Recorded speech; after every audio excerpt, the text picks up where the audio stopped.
সকালবেলা ঘুম থেকে ওঠার পর বাড়িতে আমি কী কী কাজ করি চলো আজকে সেটাই তোমাদের সঙ্গে শেয়ার করব। গুড মর্নিং বন্ধুরা।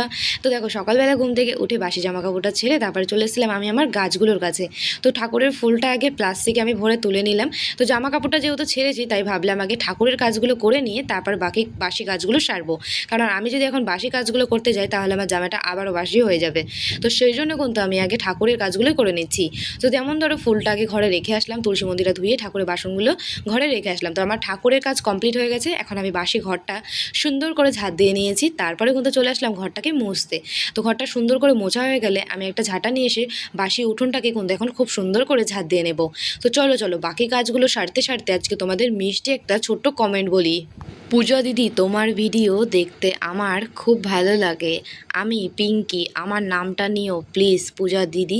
তো থ্যাংক ইউ পিঙ্কি, মিষ্টি বোন আমার, এত সুন্দর একটা কমেন্ট করার জন্য। আমার তরফ থেকে রইলো তোমার জন্য অনেক অনেক ভালোবাসা। অনেক ভালো থেকো বোন পিঙ্কি তুমি।